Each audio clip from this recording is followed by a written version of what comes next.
Bonsoir à tous, c'est une première sur France Info à une semaine du baccalauréat nouvelle formule. Eh bien, le ministre de l'Éducation nationale va répondre dans un instant en direct aux questions, aux interrogations, aux craintes également de 10 lycéens. Alors, où sommes-nous? Pas sur le plateau de France Info, vous l'avez remarqué, mais depuis un lycée, le lycée Louis Armand à Aubonne dans le Val d'Oise. C'est une ville de banlieue, 25 000 habitants pour faire les présentations. Un lycée polyvalent, un peu plus de 1000 élèves ici, qui accueille 2 tiers de filière générale et 1 tiers de filière professionnelle. Et notre invité, c'est donc vous, monsieur le ministre de l'Éducation nationale. Bonsoir Jean-Michel Blanquer. Bonsoir Jean-Baptiste Marteau. Alors c'est une émission un peu particulière. D'habitude, vous venez en plateau, vous les responsables politiques. On vous met parfois des Français face à vous. On le fait tous les soirs dans votre instant politique, dont vous avez la parole sur France 2. Là, c'est l'inverse. C'est vous qui êtes leur invité. Nous sommes chez eux, dans leur lycée. 10 lycéens qui sont face à vous, qui ont travaillé, qui ont préparé ces questions pendant plusieurs jours. Ils ont beaucoup de choses à vous dire, j'ai envie de vous dire. Je n'en doute pas. Vous aussi, j'imagine. Bon, oui, bien sûr. Beaucoup de réponses à leur apporter. Je vais souvent dans les lycées, les collèges et les écoles, et donc c'est un plaisir d'être dans celui-ci. Alors je vous laisse vous installer et on va d'abord vous faire une petite présentation d'une grande réforme dont on va parler ce soir. C'est la réforme du bac. Bien sûr, elle est très importante. Il y a 3 grands principes qu'on a voulu retenir et qu'on va vous présenter en images. D'abord, c'est que pour les filières générales, terminer le bac L, ES, S que vous connaissez. Maintenant, il y aura des spécialités, 3 spécialités que devront choisir les lycéens sur au total 12 matières. La deuxième grande nouveauté, eh bien, c'est ce contrôle continu. Normalement, 40% du bac. On verra que cette année, en fait, dans les faits, c'est beaucoup plus parce qu'avec le Covid, évidemment, le contrôle continu va prendre une place importante dans la note cette année. Et puis, le fameux grand oral. Là aussi, c'est beaucoup de craintes, beaucoup d'interrogations sur ce nouveau format. C'est tout nouveau 20 minutes de grand oral sur deux thèmes qu'ils auront préparés tout au long de l'année. Alors, monsieur le ministre, on va commencer tout de suite. Première partie, on l'a intitulé 2021, un bac particulier, très particulier même. Et c'est Romain, élève de terminale générale, qui va vous poser la première question. Romain, c'est à toi. Bonjour monsieur le ministre. Bonjour. Quand je me compare à mes aînés, ils ont tous passé un bac normal. Or ici, le bac, celui qu'on va passer n'est pas normal. Est-ce qu'on peut considérer que notre bac vaut moins que les autres ? Alors, j'utiliserai pas l'expression bac normal. De toutes les façons, même s'il n'y avait pas eu l'épidémie, vous seriez surtout dans un bac nouveau, ce qui n'est pas la même chose. Donc il faut distinguer ce qui relève du fait que vous êtes dans un bac nouveau, du fait que vous êtes ensuite dans un bac qu'on a dû aménager à cause de l'épidémie. S'agissant du fait que c'est un bac nouveau, c'est un bac que je qualifierais de meilleur que celui de vos prédécesseurs. Parce qu'il a créé en amont plus d'implication de votre part, plus d'engagement. Pour plusieurs raisons que vous connaissez d'ailleurs. Et puis d'ailleurs, peut-être vous me direz ce que vous en pensez vous-même. Mais le fait qu'on en ait fini pour le baccalauréat général, puisqu'il faudrait parler aussi du baccalauréat technologique et du baccalauréat professionnel. Et il faut bien avoir en tête qu'il y a beaucoup de catégories de baccalauréat.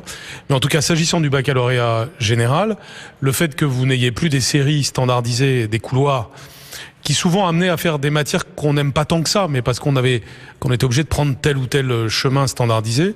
Et donc le fait qu'il n'y ait plus ça, mais que vous ayez choisi des enseignements spécialités, 3 en première, puis 2 en terminale, tout ceci fait que vous avez davantage approfondi normalement. Mais Jean-Michel Blanquer, il vous posait également la question, Romain, c'est que 2021, c'est un bac avec beaucoup d'enseignements à distance. Est-ce que, quand on aura bac 2021 sur son diplôme, est-ce que c'est un bac au rabais? C'est un peu ce qu'il veut vous demander. Bien sûr, mais je pense qu'il faut distinguer les facteurs. Et je voudrais ensuite aborder ce qui a trait à la crise sanitaire. Mais s'agissant du nouveau baccalauréat, je considère que vous n'êtes pas dans un bac anormal, vous êtes dans un bac nouveau qu'on a voulu régénérer. Tout simplement parce que vous avez plus approfondi. Vous savez, on entend souvent l'idée que, même indépendamment de la crise épidémique, que le bac, le niveau baisserait en permanence. Je prétends que la réforme est faite pour, au contraire, hausser le niveau parce que vous avez plus approfondi et en plus vous l'avez fait avec plus de passion parce que c'est des matières que normalement vous avez choisies. C'est très important. On apprend bien ce que l'on aime bien et vos points forts vous les avez choisis et maintenant au grand oral vous allez passer sur ces points forts. Donc de ce point de vue-là, c'est un bac régénéré. Alors deuxièmement, et c'est votre question aussi, il se trouve qu'il y a la crise épidémique et tout ce que ça signifie en termes de gêne pour tout le monde et pour vous bien entendu. Et là, on a été amené à faire des aménagements que vous connaissez et qui ont conduit, comme vous l'avez dit il y a un instant, à ce que le contrôle continu pèse davantage. Normalement, c'est 40% de contrôle continu, 60% de contrôle terminal. Cette année, c'est 82% de contrôle continu puisque on a converti les épreuves que vous auriez dû passer en mars en contrôle continu. Mais ces épreuves qu'on a transformées en contrôle continu, c'était justement vos points forts, c'était vos enseignements de spécialité. Et donc, normalement, c'est des domaines où justement vous avez démontré une certaine force et un certain engagement. Donc, on sait que vous êtes noté sur des choses qui sont exigeantes. Et donc, ça n'est pas une dévalorisation. Par ailleurs, j'ai souhaité que vous ayez quand même une base de contrôle terminal. Et vous savez, il y avait beaucoup de pression pour avoir 100% de contrôle continu, ce qu'on avait été obligé de faire l'année dernière parce que la crise avait conduit à un confinement plus long. Mais là, cette année, on a souhaité sauvegarder cette épreuve du grand oral et l'épreuve de philosophie, précisément pour qu'on ait les avantages du contrôle continu et les avantages du contrôle terminal. On sait bien qu'il y a des vertus aux deux qui sont des vertus différentes. Et là aussi, c'est une force du nouveau baccalauréat, c'est de combiner les vertus du contrôle continu, autrement dit un travail de longue haleine, et les vertus du contrôle terminal, c'est-à-dire une objectivation à la fin de l'année, à un instant T, de vos compétences. Donc ce n'est pas un bac au rabais en tout cas si on vous entend, Jean-Michel Blanquer. Beaucoup de gens sont tentés de dire ça.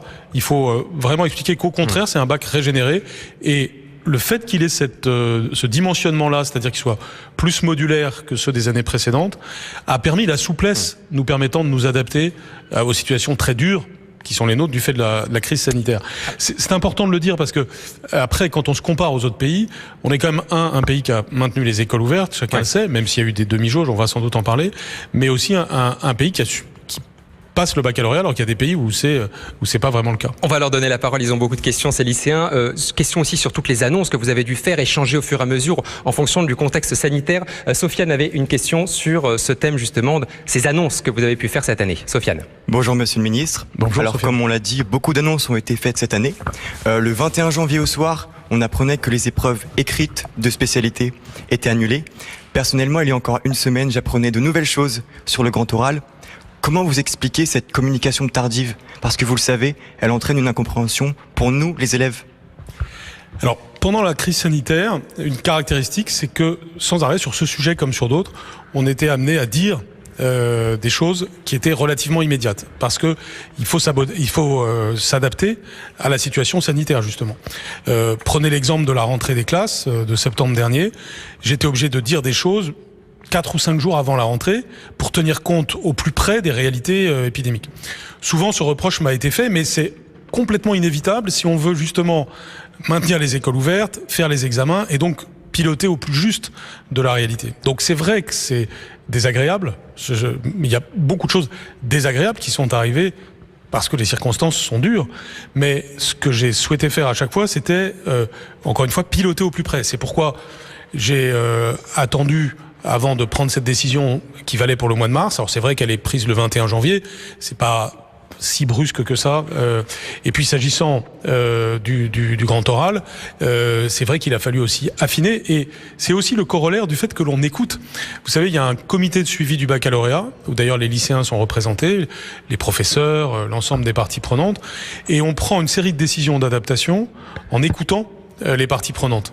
Et comme ce sujet concerne des centaines de milliers d'élèves et en fait des millions de gens, là c'est pas facile d'arriver à trouver à chaque fois la solution qui est la plus juste. Vous voyez par exemple quand il a fallu arbitrer sur le fait de faire ou pas le grand oral, de faire ou pas l'épreuve de philosophie, il y a eu, j'ai fait un comité national de la vie lycéenne avec certains de vos camarades qui se sont exprimés. Tout le monde ne disait pas la même chose. Et on est arrivé à quelque chose qui me semble relativement juste. Alors il y a des lycéens en filière terminale générale, d'autres en filière pro. C'est le cas de Kaina qui a justement une question sur toujours en lien avec ces communications que vous avez dû faire et adapter tout au long de l'année. Kaina. Alors déjà bonjour Monsieur le Ministre. Bonjour Kaina. J'aimerais savoir pourquoi la communication a été faite pour les bacs générales dès le mois de janvier alors que nous elle a commencé qu'à partir du mois de mai. Concernant les aménagements. Étant élève de pro, nous l'avons vraiment senti comme des laissés pour compte. En fait, on est un peu mis de côté. Du coup, qu'est-ce que vous pouvez me répondre en fait j'aimerais savoir pourquoi avons-nous été mis de côté comme ça. Alors évidemment vous n'êtes pas mis de côté, mais je comprends qu'il puisse parfois y avoir cette perception, hein, donc c'est important de se parler de ça. D'abord la réforme de la voie pro est pour moi aussi importante, voire plus importante encore que la réforme de la voie générale. Et c'est un peu ce que je commençais à dire tout à l'heure. La voie professionnelle, c'est très important. Je rappelle que ça concerne presque 700 000 élèves, seconde, première, terminale, sans parler des CAP. Et donc, c'est très important pour la France. Et comme vous le savez, on a beaucoup promu ces derniers temps et le lycée professionnel et l'apprentissage. Les deux choses s'articulent ensemble. Donc, la voie pro ne doit jamais être considérée comme laissée pour compte. Ce qui est vrai, c'est que c'est plus compliqué d'en parler parce qu'il n'y a pas une voie pro, il y a beaucoup de baccalauréats professionnels avec des règles du jeu qui sont un peu différentes d'un baccalauréat à l'autre, et donc on doit parfois faire de la communication interne précise, et c'est vrai que les médias ont tendance à parler naturellement de la voie générale, beaucoup moins de la voie technologique ou de la voie professionnelle. Et s'agissant de la voie professionnelle, mon objectif était de la maintenir la plus normalement possible. Autrement dit, d'arriver à ce que vous puissiez passer vos examens tels qu'ils étaient prévus. Et donc, il n'y avait pas au mois de janvier à dire quoi que ce soit, puisque vous n'aviez pas d'épreuves particulières au mois de mars. En revanche, on a essayé de maintenir jusqu'au bout vos épreuves, ce que d'ailleurs on a pour l'essentiel réalisé, et simplement j'ai pris des mesures d'adaptation plus simples finalement, qui ont été de dire que vous gardiez vos meilleures notes dans les épreuves terminales que vous passez. Donc vous passez peut-être plus d'épreuves terminales, mais à la fin avec un système qui est quand même fait pour ne pas vous pénaliser en gardant vos meilleures notes, au fond sur vos points forts là aussi. C'est à chaque fois le même raisonnement, c'est de ne pas vous donner le baccalauréat comme ça, parce que ça le dévaloriserait. En revanche, c'est d'aller sur vos points forts, c'est-à-dire vos matières fortes, et ça préfigure ce qui va vous arriver par la suite, parce que, au fond, par la suite, vous allez de plus en plus approfondir vos points forts, et donc on veut vous donner une confiance en vous-même et une préparation à la suite plus forte. Alors Jean-Michel Blanquer passe un peu son grand oral ce soir face à ces lycéens en direct du lycée Louis Armand d'Aubonne. Ils ont beaucoup de questions sur le grand oral. Effectivement, c'est une partie importante de cette réforme. Hugo avait d'abord une question sur ce fameux grand oral. Bonjour monsieur. Bonjour Hugo. Alors durant cette année de terminale, nous avons donc dû préparer l'épreuve du grand oral en présentiel, et suite à la multitude de fermetures de classes dues à des cas de Covid répétitifs, il a donc été assez difficile et compliqué de l'appréhender. Il y a une question qui me vient en tête. Pourquoi y a-t-il eu des changements conséquents pour les épreuves de philosophie et non pas celles du grand oral ? Alors c'est vrai qu'on rappelle la philosophie, il y a uniquement la meilleure des notes entre celle du contrôle continu et celle de l'examen terminal qui sera pris en compte. Pour le grand oral, il n'y a pas eu d'aménagement particulier.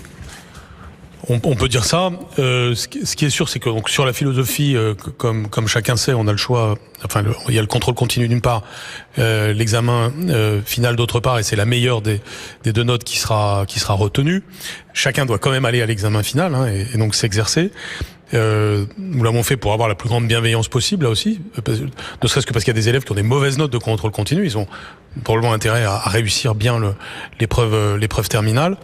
Et puis aussi parce que je l'ai fait en pensant à vous et en me disant c'est quand même un rituel important de passer cet examen.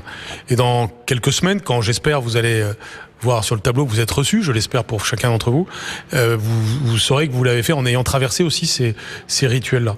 Donc on a fait des aménagements qui sont ce qu'ils sont pour l'épreuve de philo, notamment avec quatre sujets plutôt que 3. Mais c'est pas si important que ça comme aménagement. Pour le grand oral, là où vous dites que c'est important, c'est parce que on a fait ce choix entre contrôle continu et épreuve terminale. Mais pour le grand oral, de toute façon, il n'y a pas de contrôle continu.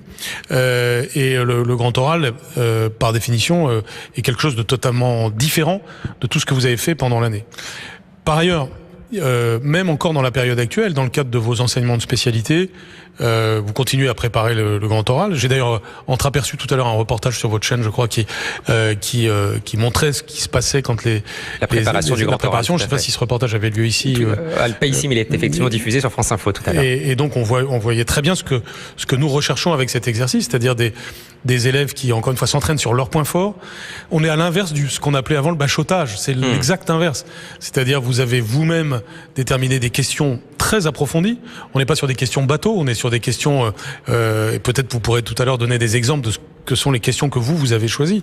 Mais c'est des questions qui, normalement, vous passionnent. Deuxièmement, sont approfondies, donc correspondent à une exigence.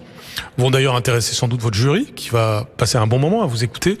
Et puis, vous avez encore, entre maintenant et le jour de la passation, du temps pour les préparer. Et Une autre idée qui est derrière tout cela, parce que tout ça est fait pour avoir du sens, c'est de vous préparer à quelque chose qui va vous être utile dans la vie, parce que cette capacité à vous exprimer, cette capacité à argumenter, c'est quelque chose qui est aussi important que votre capacité à vous exprimer par écrit, qui, elle, va se voir dans l'épreuve de philosophie. On revient d'un mot justement sur cette épreuve de philosophie. C'est dans tout juste une semaine et Théo avait une question sur cette fameuse épreuve.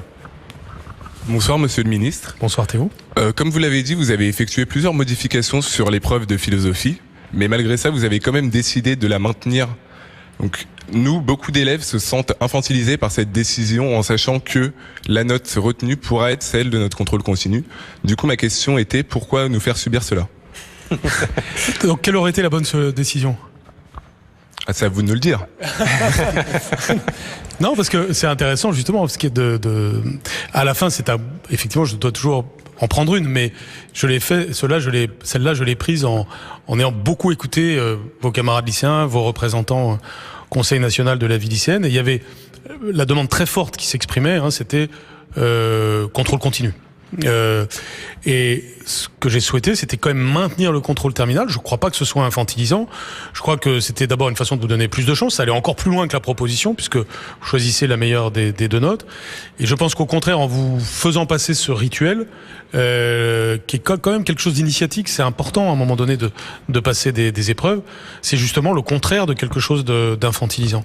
Et encore une fois, il y a des vertus au contrôle continu. Ceux d'entre vous qui ont eu des bonnes notes pendant l'année en philosophie doivent se sentir à l'aise et avec beaucoup de tranquillité. Ceux qui ont eu des mauvaises notes se sont en situation de pouvoir jouer toutes leurs chances en étant particulièrement bons ce jour-là. Donc je pense que c'est vraiment une décision de bienveillance, mais pas une décision d'infantilisation. Et en tout cas, vous nous dites qu'il n'y avait pas de solution et de méthode, de décision toute faite, miracle presque, pour aménager cette épreuve de philosophie. Il y a beaucoup de vos phrases tout au long de l'année, comme ça, qui ont fait réagir ces lycéens en préparant cette émission.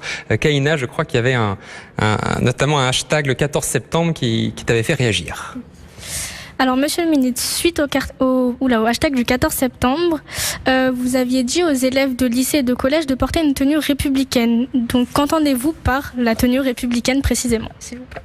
La fameuse tenue républicaine. Ça, en fait, je répondais à un entretien où on me demandait ce que je pensais, je crois, de ce qui s'était passé dans un lycée où le chef d'établissement avait fait des remarques sur une tenue. Et donc, on me disait, au fond, et je répondais, premièrement, il y a un règlement intérieur dans chaque établissement sur la tenue. C'est normal qu'on n'arrive pas n'importe comment dans un établissement. On peut pas arriver nu dans un établissement. On peut pas arriver couvert de la tête aux pieds sans voir le visage dans un établissement. Donc que ce soit dans un établissement scolaire ou d'ailleurs dans d'autres lieux, il y a des règles vestimentaires. Donc il y a forcément une règle à respecter. Elle peut être très libérale, mais elle existe. Et donc il y a premièrement un règlement. Et deuxièmement, il y a un chef d'établissement qui est là pour le faire respecter. Et c'est mon rôle de soutenir les chefs d'établissement dans ce contexte. Alors on me demandait dans cet entretien, au fond, quel est le critère pour les vêtements. Et je disais la chose suivante, c'est que ce qui est important, alors c'est encore plus vrai à l'école et au collège qu'au lycée, mais c'est important dans tous les domaines, c'est que la façon de s'habiller ne crée pas de discrimination, ou ne crée pas d'inégalité entre les uns et les autres. Que vous soyez riche ou pauvre, par exemple, dans la capacité d'acheter des vêtements de marque, que vous soyez en situation de vouloir affirmer une supériorité ou une pression sur les autres par votre manière de vous habiller. Et au fond, ça rejoint l'esprit de la République. La République, c'est liberté, égalité, fraternité. Et donc, il est normal qu'il y ait une certaine forme d'esprit républicain dans la façon de s'habiller. Alors après, comme c'est une formule ramassée, elle a été interprétée, peut-être un peu caricaturée. Je sais pas si c'est une très belle formule, c'est pas une formule que j'avais préparée ou que je considère comme une définition des choses. Mais de façon générale, j'ai tendance à penser que l'esprit républicain, c'est cela. Et c'est important que le vêtement ne soit pas un problème, ne soit pas un sujet d'inégalité finalement, dans le système scolaire. Et rapidement, Jean-Michel Blanquer, avant de terminer cette première partie, il y avait Louisa qui avait aussi une question, un de vos propos qui l'avait fait un petit peu réagir en préparant cette émission. Louisa. Bonjour Monsieur le Ministre. Bonjour. La langue française fait partie de notre patrimoine. Comme lui, elle évolue avec le reste de la société. Alors pourquoi l'interdiction de l'écriture inclusive à l'école ? Alors, d'abord, il faut savoir ce qu'on met derrière le mot écriture inclusive. Finalement, l'idée de l'écriture inclusive, c'est notamment de s'assurer qu'il y ait une plus grande égalité homme-femme. Et ça, l'objectif de l'égalité homme-femme, on ne peut que le partager. Et par exemple, ça peut conduire à féminiser des titres. Vous voyez, par exemple, dans le système scolaire, il y a des recteurs. Quand c'est des femmes, c'est des rectrices. Et c'est tout à fait bon de féminiser tous les noms de métiers, par exemple. Et ça, parfois, on inclut ça dans l'idée d'écriture inclusive. Et il n'y a aucun problème avec ça. Le sujet que j'ai pointé, c'est justement ce qu'on appelle le point médian, c'est-à-dire le fait de mettre des points à l'intérieur d'un mot pour indiquer que c'est alternativement masculin ou féminin.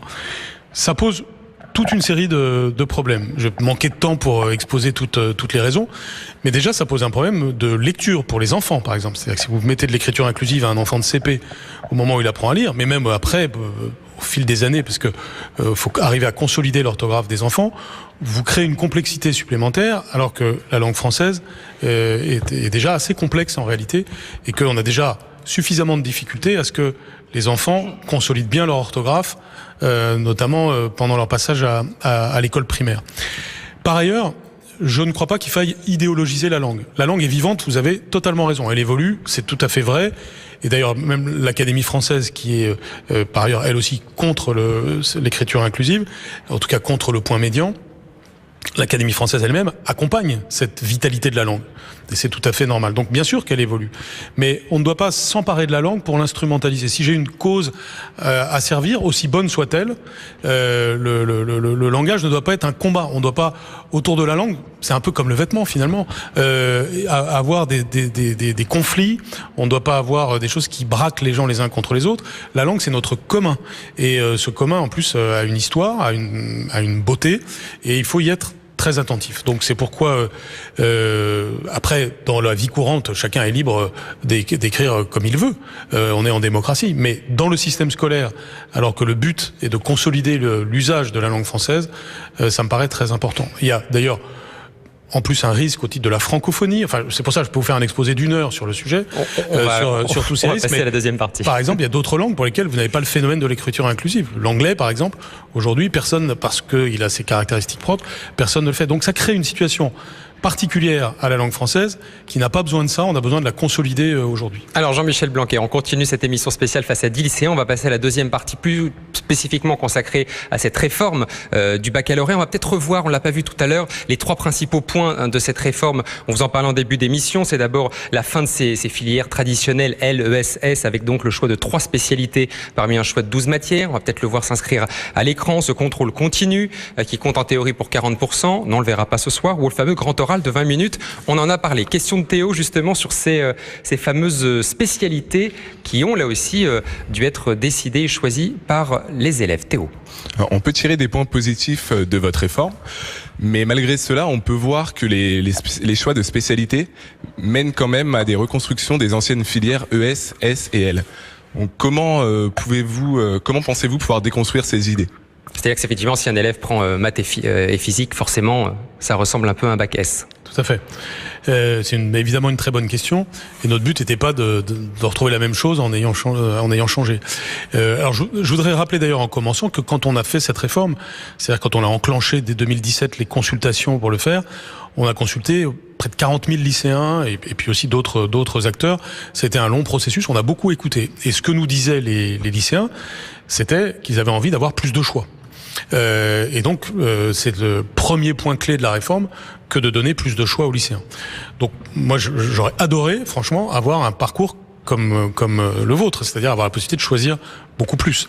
Et je crois d'ailleurs, quand on fait maintenant des enquêtes auprès des lycéens, on a encore une grande majorité qui disent qu'ils sont contents d'avoir eu cette possibilité. Aujourd'hui, on voit que 90% des lycéens correspondent à environ 15 choix. Et donc c'est beaucoup plus que les 3, et on parle évidemment de la voie générale là. C'est beaucoup plus évidemment que les 3 types de choix qu'il y avait auparavant. Et on n'a pas tant que ça une reconstitution des filières. C'est moins de la moitié des lycéens, un peu moins, qui ont pris des combinaisons correspondant à ce qu'étaient S, ES et L auparavant. Donc un peu plus de 50% qui font des combinaisons originales.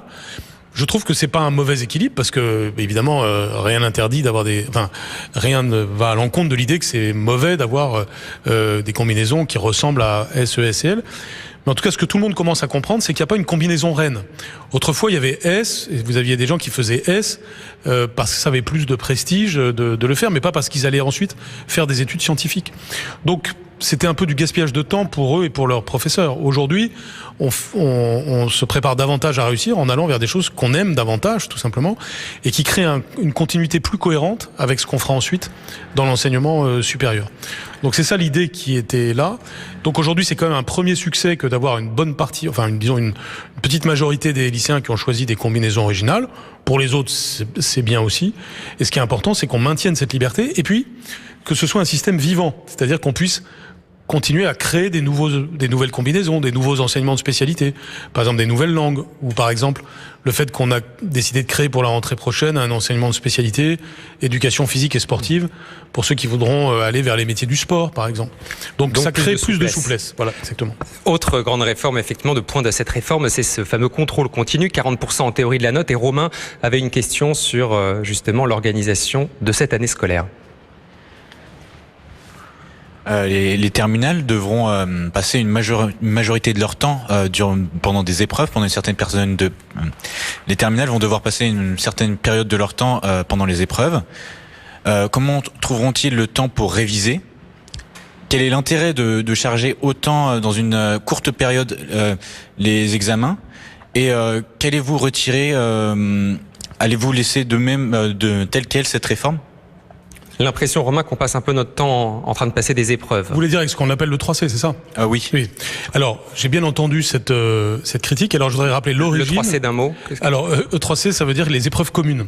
C'est les épreuves communes que passent les élèves. Alors, je vais restituer le pourquoi. C'est toujours important, c'est ce que j'essaye de faire dans notre dialogue, de restituer le sens. Les choses sont pas là parce qu'un matin, je me réveille en me disant c'est formidable. Il y a évidemment beaucoup de consultations et puis on cherche le sens le meilleur pour vous. Là, le sens, c'était de se dire, il y a 40% de contrôle continu, 60% de contrôle terminal. Le contrôle continu, c'est intéressant parce que ça permet de voir le travail continu, ça évite le bachotage, ça récompense le travail permanent de l'élève. Mais quand on a fait ça, il y avait aussi des contestations pour dire oui, mais le contrôle continu, c'est plus subjectif, notamment d'un établissement à l'autre, etc. On a fait beaucoup de travail et on continue à en faire pour mieux harmoniser d'ailleurs les notations d'un établissement à l'autre.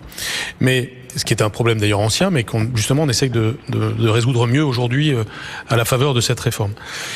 Et alors comme certains s'inquiétaient de cette non-objectivité de la notation de contrôle continu, on avait dit 10% ce sera le bulletin et 30% ce sont des épreuves régulières qu'on appelle donc E3C.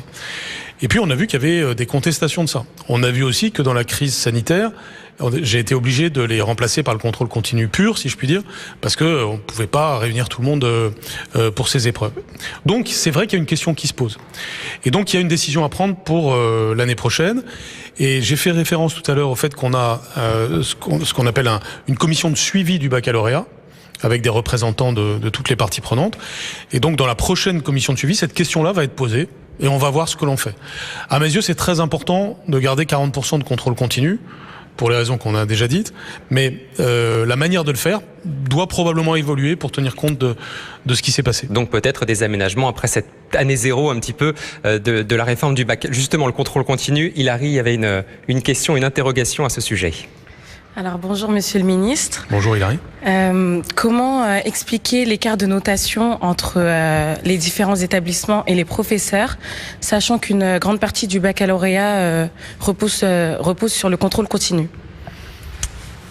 Alors c'est une grande et bonne question. C'est la question fondamentale du contrôle continu. Une question qui d'ailleurs est ancienne, parce que au-delà de la réforme du bac, depuis toujours on pose ce problème-là. Et rappelons que avant la réforme du baccalauréat et avant Parcoursup, de toutes les façons, une bonne partie des élèves avaient leur sort déterminé par le contrôle continu de leur établissement, puisque leur dossier partait vers les établissements d'enseignement supérieur, qui les admettaient ou pas, et souvent sur la base du contrôle continu, et donc de la notation de l'établissement.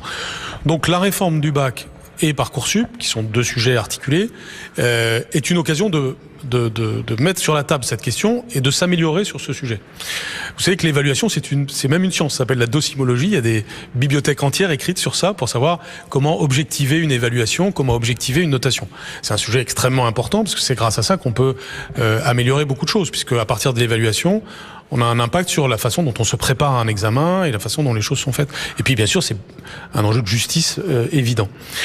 Donc, la réforme du baccalauréat était l'occasion de créer des commissions d'harmonisation et de créer des documents de référence, que d'ailleurs tout le monde peut consulter, qui sont pour les professeurs, qui sont faits pour que, en amont de la notation, les professeurs aient des éléments d'objectivation de leur notation.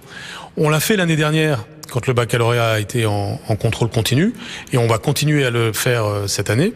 Alors il y a toujours eu des commissions d'harmonisation du baccalauréat, mais là ça se passe encore plus en amont et de manière encore plus approfondie. Et on voit déjà de premières évolutions. Vous avez par exemple des établissements qui avaient l'habitude de noter très sévèrement, qui notent moins, parfois des établissements d'ailleurs plus recherchés, comme on dit, et qui pensaient qu'en notant sévèrement, c'était une sorte de signe de qualité. Eh bien, ces établissements révisent un peu maintenant leur notation sévère. Non pas pour que tout le monde ait 20, ce serait absurde, mais que pour qu'il y ait une plus grande harmonie entre tous les établissements. Donc je pense que progressivement, je ne dis pas que les choses sont parfaites en matière d'évaluation, elles le sont d'ailleurs jamais, mais en tout cas on a une convergence et une objectivation qui progresse. Jean-Michel Blanquer, il y a plein de nouvelles matières dans cette réforme du bac, vous nous en avez parlé. Claire avait une interrogation parce que peut-être qu'effectivement elle aurait souhaité qu'il y ait d'autres matières, en tout cas, qui lui permettent un petit peu d'appréhender le monde qui s'annonce devant elle. Claire. Oui, alors, comment mieux s'informer sur la politique, étant donné qu'à l'école, on est peu informé sur le sujet, en dehors évidemment de la spécialité histoire géopolitique, sciences politiques, que tout le monde ne prend pas, oui, voilà. C'est ça, le côté comment s'informer sur effectivement l'information, décrypter l'information et notamment l'information politique, c'est une question qui revient beaucoup aussi. Alors ça, c'est là aussi, enfin toutes les questions sont importantes d'ailleurs, c'est toutes des bonnes questions et ça vaut d'ailleurs pour la voie générale, technologique et professionnelle. Bon, ça nous renvoie à tout le système scolaire d'ailleurs, parce que pas uniquement terminale. Oui, bien sûr, parce que par exemple, quand j'insiste sur les savoirs fondamentaux à l'école primaire, c'est-à-dire lire, écrire, compter, respecter autrui, on est en réalité déjà sur ce sujet-là, parce que si on ne maîtrise pas bien la lecture, on est déjà dans une difficulté pour appréhender la vie en général, la vie en société et donc les enjeux politiques. Ensuite, c'est le sujet aussi de l'histoire, de la géographie et de l'éducation civique et morale que nous avons renforcé. Ce matin, je parlais avec nos ambassadeurs français en Europe sur les enjeux de la prochaine présidence française de l'Union européenne, par exemple, pour vous donner un exemple. Et une des initiatives que la France a prises dans les 2 dernières années a été d'avoir un observatoire de l'enseignement de l'histoire en Europe. Parce que, par exemple, vous avez des pays où carrément on n'enseigne plus l'histoire. Et donc, il est très important, si on veut préparer l'avenir du monde en général, de s'assurer qu'il y ait de plus en plus, non seulement d'éducation, mais d'éducation en histoire et en éducation civique. Sinon, on aura un grand problème de citoyenneté dans les temps à venir. Ensuite, votre question, elle renvoie aussi à l'engagement des élèves, et en particulier dès l'âge du collège, mais c'est même vrai au primaire, la possibilité de savoir s'investir, d'apprendre à s'investir dans des causes d'intérêt général. Le risque que nous courons dans nos sociétés, c'est en grande partie l'individualisme, le repli sur soi, le fait de ne penser qu'à soi-même, à son nombril, à des choses qui finalement qui ne nous dépassent pas. Or, le besoin que vous éprouvez, notamment quand vous entrez dans l'adolescence et ensuite, c'est de s'engager dans plus grand que soi. C'est pourquoi on a maintenant les éco-délégués, c'est pourquoi le secourisme, les pompiers, toute une série de structures sont partenaires de l'école pour permettre cela. C'est un des éléments de réponse. C'est comme ça qu'on développe aussi le service national universel, le service civique, bref, des choses ultra concrètes pour qu'il y ait de l'engagement. D'autres pays que le nôtre font mieux que nous en la matière. Et donc, on veut progresser sur ce sujet. C'est aussi pour ça que je suis ministre de la Jeunesse, en plus de l'Éducation nationale et des Sports, parce que c'est le partenariat avec le monde associatif, l'engagement des jeunes. Et puis, pardon, je suis un petit peu long, mais c'est pour répondre précisément à votre question.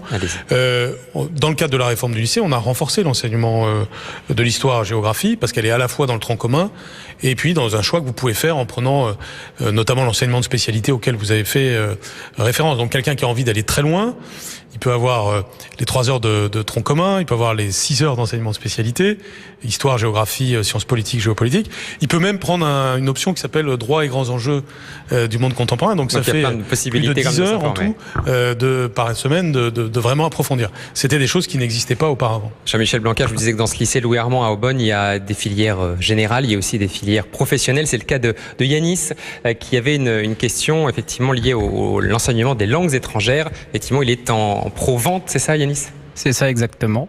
Donc tout d'abord, bonjour. Moi j'avais une question, comme l'a dit notre cher journaliste, c'est pourquoi dans la filière vente et même dans la filière professionnelle, les langues vivantes, principalement l'anglais, n'est pas le plus poussé alors que c'est quelque chose de principal et de capital pour nous étant futurs étudiants et bordeurs. Donc voilà ma question. Alors là aussi très bonne question et c'est particulièrement vrai pour le bac pro vente. D'abord bravo d'être en bac pro vente parce que il y a besoin de commerciaux en France et normalement vous allez trouver un métier assez aisément dans les temps qui viennent. En tout cas je vous le souhaite. Merci. Et vous avez raison de dire que en vente les langues c'est important. L'anglais en effet et puis d'autres. Alors là aussi plusieurs réflexions.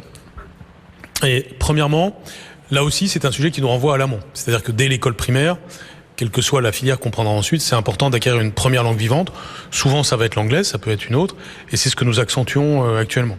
De façon ensuite à en consolider une seconde lorsque l'on est dans l'enseignement secondaire. On n'y est pas encore tout à fait, mais on a un plan langue pour aller dans ce sens. Et cet objectif, d'ailleurs, le président de la République l'a dit de manière très prioritaire lorsqu'il a fait un discours à la Sorbonne en 2017 sur éducation et Europe. Et donc, apprendre 2 langues, c'est fondamental. Ensuite, s'agissant du bac pro en particulier, ça nous renvoie à 2 sujets. D'abord, que vous ayez non seulement l'enseignement de langue, mais l'enseignement en langue. Ça existe déjà dans certains lycées professionnels, donc que certaines de vos matières puissent s'enseigner en anglais dans l'exemple que vous donnez. Et ça, c'est quelque chose dont on va ouvrir la possibilité de plus en plus. Et puis deuxièmement, tout en consolidant la maîtrise du français, parce qu'aussi bien à l'écrit qu'à l'oral, on a besoin même à l'âge du lycée de consolider ça. Et puis deuxièmement, votre mobilité. Et là aussi, c'était dans ce discours de la Sorbonne du président, c'est-à-dire la possibilité en développant Erasmus, que ce soit désormais ouvert beaucoup plus aux lycéens professionnels et aux apprentis. Et donc ça, c'est quelque chose qui est déjà en train de se mettre en place. C'est-à-dire des lycéens comme vous, mais ce sera peut-être vrai aussi si vous poursuivez, par exemple en BTS, auront plus d'opportunités d'aller à l'étranger. Donc, vous voyez, je faisais référence à une discussion avec les ambassadeurs européens tout à l'heure. Une des choses dont je discutais avec eux, c'est comment jumeler des campus professionnels, donc par exemple un lycée comme le vôtre, avec des campus professionnels en Allemagne ou dans d'autres pays d'Europe, de façon à vous permettre d'avoir des expériences à l'étranger, parce que ça aussi, ça va beaucoup vous servir, et on sait bien qu'en matière de langue, avoir des séjours linguistiques, c'est essentiel. Jean-Michel Blanquer face à 10 lycéens en direct pour cette émission spéciale. Avant de passer à la dernière partie, Monsieur le Ministre, deux petites questions, peut-être d'abord celle d'Antoine qui s'interrogeait effectivement cette crise sanitaire. Il y a eu beaucoup de cours à distance, beaucoup de changements, et Antoine avait une petite question là-dessus. Est-ce qu'au-delà de la crise sanitaire, il faut s'attendre à une intégration du cours en distanciel dans le secondaire et dans le supérieur? Merci beaucoup. C'est-à-dire de manière pérenne, au-delà de cette crise. Exactement. Effectivement. Écoutez, je vais pas dire à chaque fois que c'est une très bonne question, mais je le pense. Donc, parce que c'est, là, on est vraiment, je suis vraiment heureux. Merci de l'invitation, parce que on a, d'abord, c'est avec des lycéens, 2, on a du temps. Et 3, vous m'autorisez à répondre un peu longuement, et je pense que c'est important parce qu'on est sur des sujets clés. Alors, l'enseignement à distance est une expérience qui s'est beaucoup développée, évidemment, à l'occasion de la crise sanitaire, mais avec des conséquences qui vont un peu dans différentes directions. La première, c'est que ça nous a fait réaliser à tous, à toute la population et dans le monde entier, qu'au fond, l'enseignement en présence, c'était irremplaçable. Et d'une certaine façon, vous aviez parfois des théories pour dire que l'école allait disparaître au XXIe siècle ou au XXIIe siècle parce que, avec le développement d'Internet et des ordinateurs, la classe classique deviendrait de plus en plus inutile. On se rend compte que c'est faux, qu'on a besoin du contact humain, qu'on a besoin de se retrouver, qu'on a besoin de professeurs en chair et en os, et que bien sûr le travail de ce professeur il évolue avec le temps, avec notamment justement l'ordinateur et toutes les possibilités numériques, mais néanmoins rien ne remplace un être humain, en l'occurrence un professeur, un professionnel qui vous accompagne, et donc d'une certaine façon la période sanitaire elle nous enseigne aussi que cet enseignement en présence il est clé. elle nous montre aussi que l'enseignement à distance, ça peut être très utile et très complémentaire.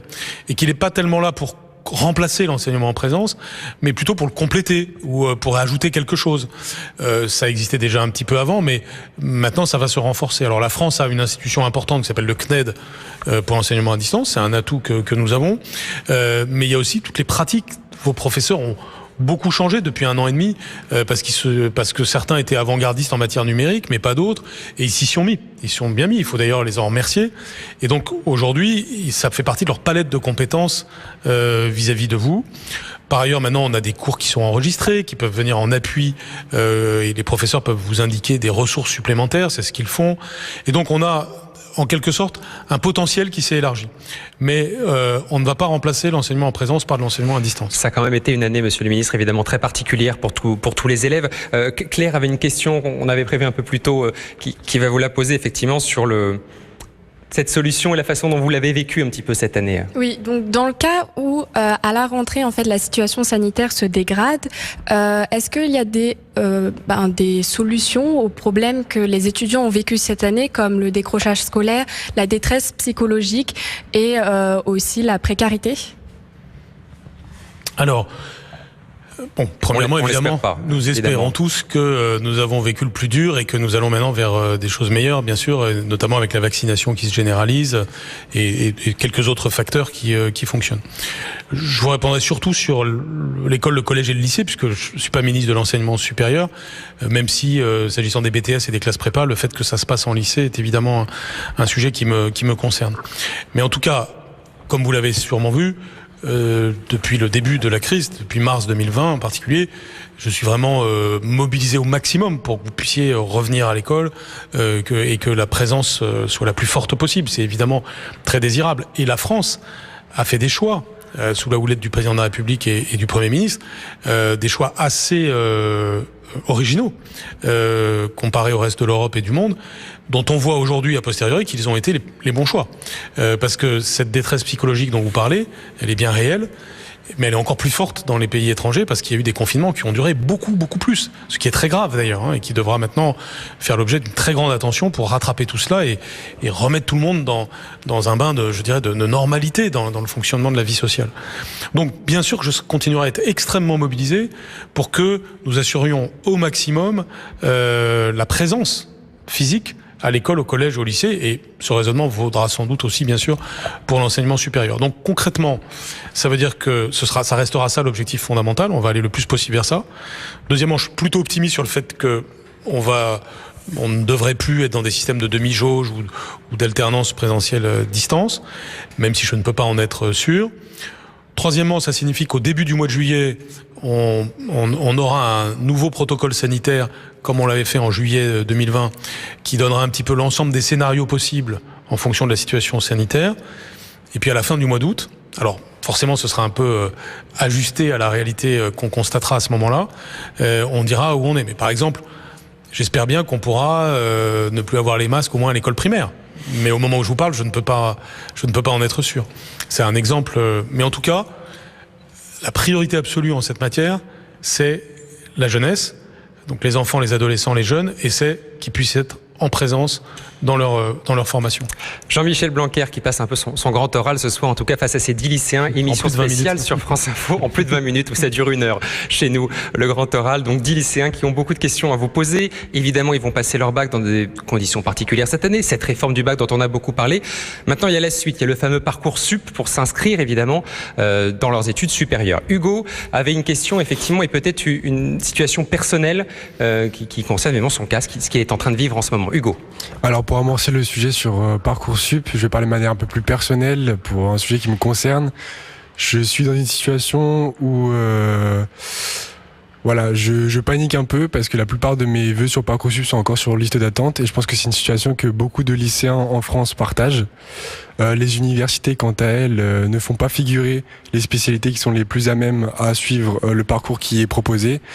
Je me demandais alors comment mieux informer les futurs lycéens et les élèves de seconde à mieux choisir leur spécialité et surtout les informer sur la pertinence du choix de ces spécialités et comment réduire d'une certaine manière l'opacité des critères de sélection dans le domaine supérieur. Juste pour compléter, Hugo, effectivement, je pense que tu n'avais pas choisi exactement les spécialités qui auraient été les bonnes. Peut-être, avec le recul, tu ne ferais pas les mêmes choix. C'est important de le préciser parce que ça arrive évidemment à beaucoup de lycéens. Quelles sont vos spécialités ? Histoire, mathématiques et anglais. Donc c'est pas des spécialités qui vont se ressembler. C'est vrai que cette nouvelle réforme, elle va apporter quelque chose de nouveau, une multitude de matières et de spécialités. Maintenant, voilà, je pense qu'il faudrait mieux aiguiller dès la fin du collège pour l'intermédiaire entre le collège et le lycée, les nouveaux étudiants qui arrivent au lycée, de manière à ce que les choix soient plus... c'est des choix cruciaux, du coup, que les choix soient mieux faits. Est-ce que vous avez eu au moins un de vos choix sur Parcoursup là ? Pour l'instant, non. Pour l'instant, vous n'avez pas de réponse. Pour l'instant, non, et c'est quelque chose que beaucoup de lycéens partagent. On est vraiment tous dans la même situation à peu près.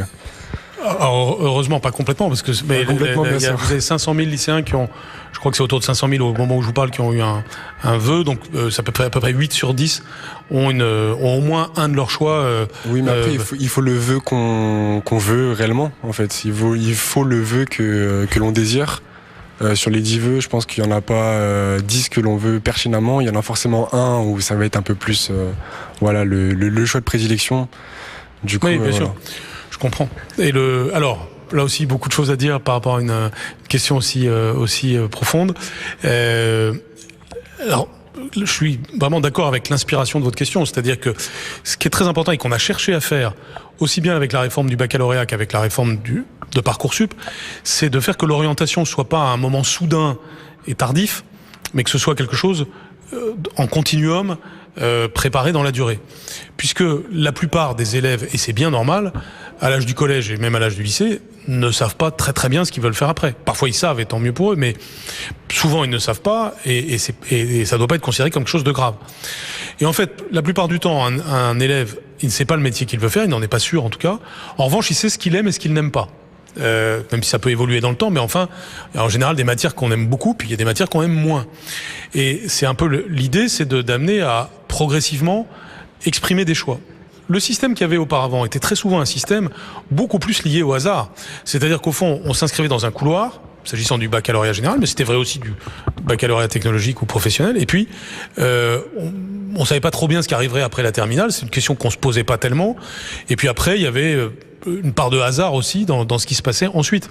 Et il y avait auparavant le système APB, et même avant ça, le système que par exemple j'ai connu, était un système où vous faisiez la queue à l'université, vous vous leviez à 4h du matin pour être dans les premiers à porter votre dossier. C'était un système complètement empirique. On a essayé de faire un système plus rationnel et meilleur pour vous, qui est un système donc qui vous amène à réfléchir le plus en amont possible à votre orientation. Si vous allez par exemple sur le site Horizon 2021 qui est relié au site Parcoursup, vous voyez bien les différentes catégories de métiers qui peuvent exister et puis les types de spécialités qui vous amènent à ces métiers. Heureusement, c'est pas linéaire, c'est pas il faut à tout prix avoir fait ça, ça et ça pour ensuite faire ça. Très souvent, c'est une série de choses qui mènent ensuite à des études supérieures et éventuellement à des métiers. Et c'est ce continuum qui est la logique d'arrière-plan. Donc c'est vrai que nous demandons aux établissements d'enseignement supérieur d'expliciter les enseignements de spécialité qu'ils désirent. Et on leur demande de ne pas mettre une seule combinaison, mais de montrer qu'il y a plusieurs combinaisons possibles. C'est plus ou moins le cas, mais dans la grande majorité des cas, ils le font. Tous ne jouent pas le jeu pour l'instant, tous les établissements d'enseignement supérieur. C'est un peu normal que ça se passe pas tout du premier coup, mais quand même, quand vous allez sur le site Parcoursup, et chacun peut le faire, d'aller sur le site Parcoursup, vous voyez bien quand même que de plus en plus d'établissements ont joué le jeu. Il peut y avoir des exceptions, je reconnais, mais surtout, je comprends complètement ce que vous dites, et je comprends que ce soit un peu inquiétant pour vous de vous dire voilà, on est le 10 juin et je ne sais pas encore ce que je ferai l'an prochain. Bon, pour plusieurs de vos camarades, c'est pas le cas, et tant mieux pour eux. Et pour vous, je suis assez sûr que dans les 10-20 jours qui viennent, vous allez avoir, puisque chaque matin c'est renouvelé, un vœu qui va tomber et qui va correspondre à vos désirs. Et la garantie que nous donnons, c'est qu'à la fin, une proposition au moins est faite à chacun. Donc Hugo aura une proposition de toute façon à la certain, fin au moins. tout à fait. Et d'ailleurs, vous avez ce qu'on appelle les commissions rectorales. Donc puisque pour que ce soit bien clair, mais ça, je pense que vous le savez bien, vous avez eu depuis fin mai les réponses à vos vœux. Parfois, ça y est, ça marche. Et puis ensuite, dans la période actuelle, tous les jours, c'est renouvelé pour avoir d'autres vœux. Et puis après, il y a les commissions rectorales pour ceux qui seraient encore éventuellement sans solution. Quelques questions, on va essayer de répondre vite pour pouvoir toutes les prendre. Hilary, qui avait une petite question sur certains établissements qui ont des arguments particuliers à faire valoir sur Parcoursup. Alors, que pensez-vous des établissements qui utiliseraient l'argument 100% présentiel pour favoriser leurs élèves sur Parcoursup? Ceux-là n'auront-ils pas l'égalité républicaine? C'est-à-dire que certains disent, tous nos cours ont été en présentiel, alors que certains sont en distanciel. La plupart sont en distanciel, ont un parti dans tous les établissements. C'est vraiment un argument qui n'est pas recevable. C'est-à-dire qu'on ne peut pas retenir un argument comme ça. Un établissement d'enseignement supérieur ne doit pas retenir un argument comme ça, ne serait-ce que parce que le fait d'avoir été 100% en présence n'est pas spécialement une garantie de qualité. Vous avez des établissements qui ont organisé l'enseignement à distance et l'enseignement en présence de telle façon que ça a même été une garantie de qualité. L'exemple typique, c'est quand vous avez des demi-groupes qui ont permis d'approfondir davantage, tandis que des élèves qui, eux, étaient restés à distance pendant que les autres étaient en demi-groupe, étaient beaucoup plus en autonomie et donc ont développé des compétences fortes, qui sont celles qu'on attend dans l'enseignement supérieur. Donc le fait d'avoir été en demi-jauge n'est pas du tout un indicateur de faiblesse. Mais qu'est-ce que vous répondez à ces établissements qui, effectivement, mettent cet argument en avant? Ça existe. Ils ne doivent pas le faire, et à la limite, je dis aux établissements d'enseignement supérieur d'entendre ce que je viens de dire, et donc de regarder, notamment, c'est de toute façon au cas par cas, élève par élève. Mais il y a beaucoup d'établissements d'enseignement supérieur qui sont extrêmement attentifs à, disons, ne pas se laisser faire par des arguments superficiels. Justement, comment l'établissement, comment les notes vont être jugées? Antoine avait justement une question là-dessus. Moi, ma question, c'est comment s'assurer que la réputation des établissements d'origine des lycéens n'est pas prise en compte sur Parcoursup? Alors, cette question n'est pas une question propre à Parcoursup, c'est-à-dire que ce sujet existait avant. C'était déjà le cas dans l'ancien système. Et c'est vrai d'ailleurs dans le monde entier. C'est-à-dire, voilà, on a un parcours, on est évalué par un établissement d'enseignement supérieur pour vous prendre ou pas prendre, et on étudie qui vous êtes et éventuellement le contexte dans lequel vous étiez. Nous avons une politique volontariste pour qu'il y ait la plus grande équité sociale sur ces sujets. Et notamment pour qu'il y ait plus d'élèves boursiers qui soient pris. Donc ça a déjà un effet. On est passé, je crois, de 20 à 25% d'élèves boursiers dans les filières sélectives. Et l'objectif est vraiment celui-là. Par ailleurs, vous le savez, il y a des établissements d'enseignement supérieur qui volontairement vont chercher davantage dans les établissements où il y a plus d'élèves boursiers, leurs futurs étudiants. Pas seulement pour avoir une politique sociale, mais parce que on veut avoir une diversité de profils. Et la réforme du baccalauréat crée ce contexte-là. Pas de hiérarchie des filières, comme on l'avait avant, mais véritablement une possibilité de regarder chaque élève en fonction justement des choix qu'il a fait. Et d'ailleurs, dans votre grand oral, vous allez être amené à parler de ça. Pourquoi vous avez fait des choix? On vous responsabilise, on vous désinfantilise, on vous dit, au fond, vous avez pris 3 enseignements spécialités, puis 2, pourquoi? Au fond, vous avez choisi ces 2 questions au grand oral, pourquoi? Quel rapport ça a avec votre idée du futur? Non pas parce qu'on attend de vous que vous sachiez tout sur votre futur, ce serait absurde, mais parce qu'on attend de vous que vous ayez réfléchi à ces questions et que vous disiez quelque chose qui vous correspond sur ces questions. Et donc, la question de l'établissement où vous étiez n'est en aucun cas le sujet principal. Et les établissements d'enseignement supérieur ont un intérêt à jouer ce jeu-là. Parce qu'en fond, les meilleurs dans le futur, établissements d'enseignement supérieur, seront ceux qui auront justement su jouer le jeu d'une diversité de profils, d'une diversité de provenance, parce que c'est cette mixité qui crée la qualité. Justement, Louisa avait une question là-dessus, sur la façon dont les choix qu'ils vont devoir faire, ce qu'ils ont déjà fait, mais sur leur spécialité, va être pris en compte. Le choix des spécialités est aussi un choix qui favorise notre créativité. Alors, comment faire reconnaître par les universités la richesse de nos compétences acquises au-delà des savoirs attendus? Alors, c'est une très bonne question, et elle montre l'effet de miroir entre la réforme du baccalauréat et la réforme Parcoursup. Parce que elle montre que beaucoup de choses sont conditionnées par l'aval en matière d'éducation. C'est-à-dire, par exemple, le baccalauréat conditionne beaucoup de choses vers l'amont. Puisque, par exemple, quand on fait le grand oral, le fait qu'il y ait le grand oral, ça envoie un signal à tout le système scolaire, le lycée, le collège, l'école élémentaire, la maternelle, sur l'importance de savoir s'exprimer à l'oral. Et c'est quelque chose qui se joue à partir de l'école maternelle. Idem pour l'enseignement supérieur. Ce qui se passe dans l'enseignement supérieur a un impact sur vous. Mais ce que vous faites a un impact sur l'enseignement supérieur. Et au fond, le message qu'on a envoyé à l'enseignement supérieur, c'est que c'était bon d'en finir avec des cohortes standardisées et d'avoir une approche beaucoup plus personnalisée du parcours de chacun. Prenons l'exemple des études scientifiques, par exemple des études de médecine. Certaines facultés de médecine, maintenant, disent que c'est important d'avoir non seulement des compétences scientifiques, mais aussi des compétences en sciences humaines, parce que de très bons médecins sont, par exemple, des médecins qui ont fait du grec. Parce que ça développe un type de raisonnement. Simplement, s'ils pensent ça, il faut qu'ils le disent, qu'ils l'explicitent, pour que les élèves le sachent à l'avance. Mais on arrive donc à quelque chose de beaucoup plus personnalisé, et vous voyez la culture des établissements d'enseignement supérieur évoluer. Prenez les grandes écoles, par exemple. Elles ont des concours. Ces concours, ils sont en train d'évoluer, et les classes prépa elles-mêmes évoluent, pour tenir compte de la réforme du baccalauréat, et dans un sens d'ailleurs qui non seulement tient compte plus de la personnalité de chaque élève et de son parcours, mais aussi du fait qu'on a augmenté les exigences, et c'est une bonne chose. Je prends l'exemple du programme de physique-chimie. On avait, avant la réforme, beaucoup de témoignages de l'enseignement supérieur disant que les programmes étaient trop légers, que les élèves avaient un niveau plus bas que quelques années auparavant. Eh bien, on a renforcé les programmes de physique-chimie, on les a rendus plus exigeants.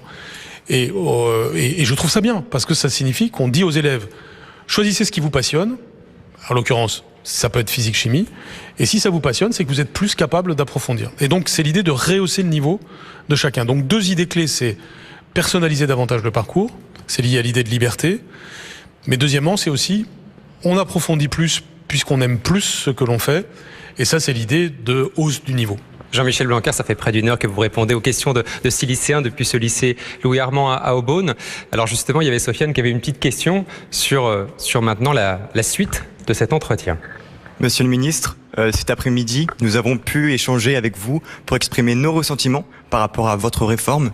Or, bien que nous soyons jeunes tous ici, on sait que la politique, elle repose aussi sur beaucoup de communication. Et on sait aussi que l'élection présidentielle, elle approche. Alors comment aujourd'hui, vous pouvez nous assurer que notre débat, celui qu'on vient d'avoir, va avoir des répercussions, va avoir une suite et qu'il enrichira votre réflexion et votre vision politique?